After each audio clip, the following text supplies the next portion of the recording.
Il est 7h42 sur Sud Radio, J-3 avant les législatives. Alors, je vous donne le dernier rolling, c'est-à-dire le baromètre IFOP fiducial pour Sud Radio, LCI et le Figaro. Du côté de l'entente Rassemblement National et les amis d'Éric Ciotti, 36%. 28,5 pour le nouveau Front Populaire. Ça ne bouge pas pour les deux. Ça ne bouge pas non plus pour la majorité présidentielle qui est assez loin derrière à 21.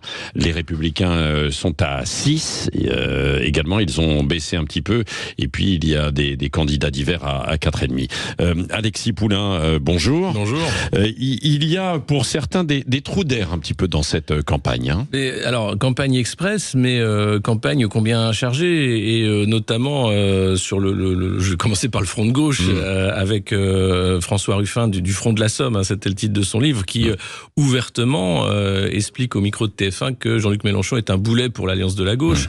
Alors c'est vrai que le Front Populaire est une alliance de circonstances, les électeurs de gauche l'auront compris pour ces législatives anticipées, mais à quelques jours du premier scrutin, arriver à mettre en scène les dissensions de cette façon-là, je pense que c'est assez particulier. Et puis de l'autre côté, vous avez un Jean-Luc Mélenchon omniprésent dans les médias qui explique qu'il est prêt à gouverner, même si l'ensemble des partis de gauche est en train d'expliquer qu'il est hors de question que Jean-Luc Mélenchon ne soit Premier ministre. Donc c'est très difficile de s'y retrouver, mais malgré ça, comme le montrent les derniers sondages, le Front Populaire reste assez stable dans les sondages, tout comme le Rassemblement National, malgré le flou sur les différents programmes. On a vu Jordan Bardella sur les retraites, mais aussi sur la double nationalité. Enfin, on a l'impression qu'il y a une improvisation qui est en cours.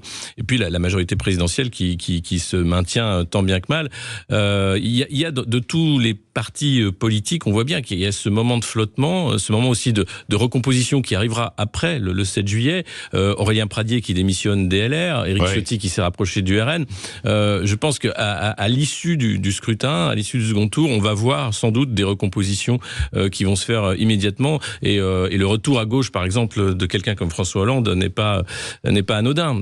Il est là aussi, je pense, pour essayer de recomposer un PS bis autour de sa personne ou de Raphaël Glucksmann et de voir comment tout ça peut avancer. Donc clairement, on a l'impression que ces élections qui étaient un peu un coup de poker d'Emmanuel Macron vont être une sorte de primaire de chaque parti ou une recomposition des partis. À gauche, c'est clair. C'est qui va prendre le leadership de la gauche.